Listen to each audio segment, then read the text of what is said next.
प्रीति अपनी माँ कविता और अपने पिता रमेश के साथ रहा करती थी। प्रीति काफी सुंदर लड़की थी और वो काफी पढ़ी लिखी भी थी।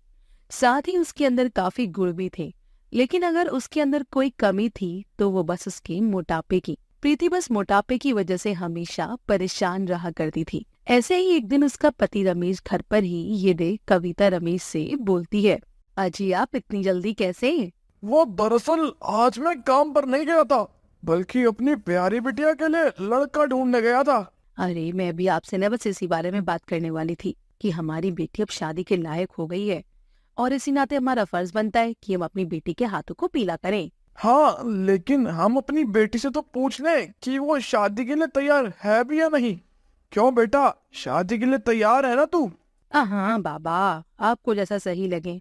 इतना बोलकर वो वहाँ से चली जाती है और अगले दिन लड़के वाले उसके घर आते हैं। लेकिन प्रीति के मोटापे को देखकर वो उनको मना करते हुए बोलते हैं, अरे माफ करना बहन, लेकिन हमें अपने बेटे की लड़की चाहिए, ना कि हाथी। उस औरत की बात सुनते ही अब रमेश का गुस्सा सातवें आसमान पर चढ़ जाता है और वो उसको जवाब देते हुए बोलता है, आपको अपने बेटे के लिए हाथी नहीं चाहिए ना? उठिए और निकलिए यहाँ से। आय हाय ये कैसी बदतमीजी है। बदतमीजी सही, लेकिन अब मैं आपको और यहाँ बर्दाश्त नहीं कर सकता। और हाँ, मैं भी अपनी बेटी की शादी वहां नहीं कर सकता जहाँ पर तुम जैसे लोग रहते हो, जिसको इंसान से नहीं बल्कि उससे शरीर से मतलब हो। अब बात आगे बढ़े उससे पहले आप जाइए यहाँ से। लड़के वाले वहां से गुस्से में चले जाते हैं और वहीं अब रमेश और कविता अपनी बेटी को लेकर काफी परेशान हो जाते हैं। ऐसे ही समय गुजरता है और एक दिन कविता की दोस्त रेनू, जो कि काफी अमीर थी और उसकी पड़ोसी भी थी, वो उसके घर आती है और कहती है, अरे रेनू तू यहाँ? ओहो हाँ मैं ही यहाँ आ गई हूँ, बस मैंने सोचा कि तू तो आएगी नहीं तो मैं ही आ जाऊं। अरे नहीं नहीं ऐसी बात नहीं है, वो दरअसल तू इतनी अमीर है और मैं इतनी गरीब, तो बस तेरे घर आने में इसलिए शर्म आ रही थी। ओहो कविता, बना दिया ना तूने मुझे छोटा। अरे हम बचपन के दोस्त हैं और तेरा मेरे अलावा कोई दोस्त भी तो नहीं है, तू तो ऐसे मत बोल। इस तरह अब दोनों आपस में बातें करने लगते हैं। तभी कविता के घर रेनू का बेटा ऋतिक रेनू को ढूंढते हुए आ जाता है, जहाँ उसकी टक्कर प्रीति से हो जाती है और उन दोनों को देख रेनू बोलती है, कविता देख दोनों बच्चे कितने प्यारे लग रहे हैं ना साथ में। हाँ हाँ क्यों? नहीं नहीं बस मुझे यूं ही अच्छा सा लगा। अच्छा एक बात सुन, तेरी बेटी का रिश्ता हो गया क्या? अरे कहाँ यार, मेरी बेटी के मोटापे की वजह से ना हर लड़का उसे रिजेक्ट कर देता है। अरे कविता इसमें उदास होने वाली क्या बात है? अच्छा ये बता कि तेरी बेटी बाहर की चीजें ज्यादा खाती है क्या? अरे नहीं, वो तो बस पूरा दिन में एक ही रोटी खाती है, लेकिन फिर भी देख। हाँ तो क्या हुआ, अगर हमारी प्रीति मोटी है तो उसके लिए रिश्ता क्यों नहीं मिलेगा? अब मैं तेरी बेटी को अपने घर की बहू बनाऊंगी। उसकी बात सुनकर कविता की आंखों में आंसू आ जाते हैं। ऋतिक वही था। ऋतिक उस वक्त कुछ नहीं बोला और इस तरह से ऋतिक और प्रीति का रिश्ता पक्का हो जाता है। रेनू जब अपने घर जाती तो ऋतिक अपनी माँ से बोलता है, माँ, क्या सोचकर आपने उस मोटी भैंस से मेरा रिश्ता पक्का किया है? अरे मुझे और उसे देखा है, कहाँ मैं और कहाँ वो। हाँ देखा, तभी तो रिश्ता पक्का किया। तू एक नंबर का नालायक है, लेकिन वो लड़की नहीं, वो लड़की इस घर को भी संभाल सकती है।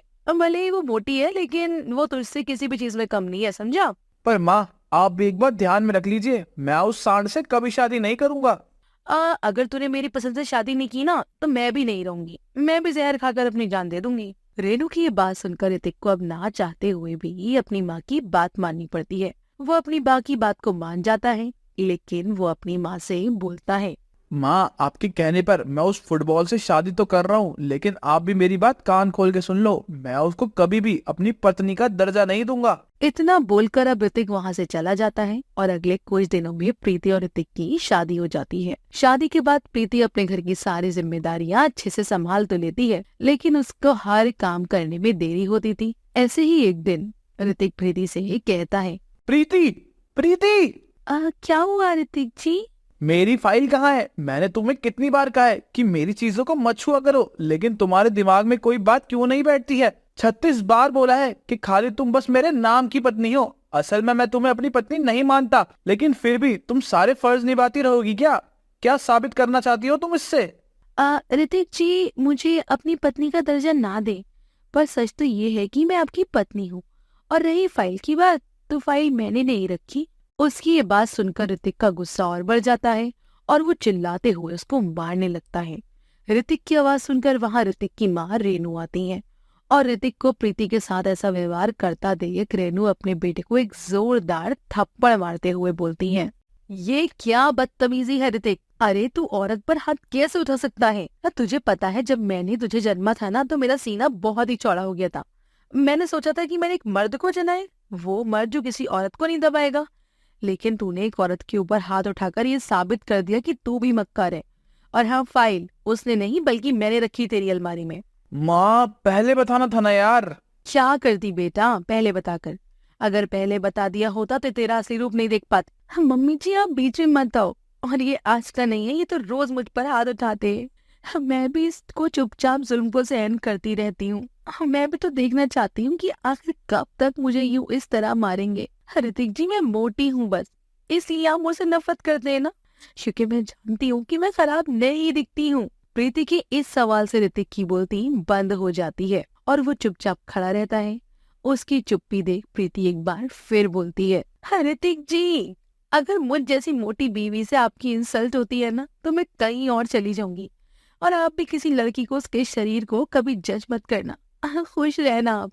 प्रीति घर से जाने लगती है, तभी उसको रोकते हुए ऋतिक बोलता है, रुक जाओ प्रीति, तुम खुद को समझती क्या हो? भगवान हो क्या तुम मुझे इतना कुछ कहकर जा रही हो, लेकिन तुमने अपने पति को एक मौका देना भी जरूरी नहीं समझा। उसकी बातें सुनकर प्रीति की आंखों में आंसू आ जाते हैं और उसकी आंखों से आंसू देख ऋतिक अपनी दोनों बाहें फैलाता है और अपनी खुली बाहों में प्रीति दौड़ती हुई आ जाती है। जिसके बाद ऋतिक प्रीति से माफी मांगते हुए बोलता है, मुझे माफ कर दो प्रीति, मैंने हमेशा तुम्हारे शरीर को देखा, कभी भी मैंने तुम्हारी आत्मा नहीं देखी। काश मैंने तुम्हारे दिल को देखा होता तो शायद आज मुझे अपनी माँ के हाथ के थप्पड़ और अपनी बीवी के मुंह से ताने सुनने को नहीं मिलते। और अब तुम बिल्कुल भी चिंता मत करना, मैं तुम्हें ठीक करने में पूरी मदद करूंगा।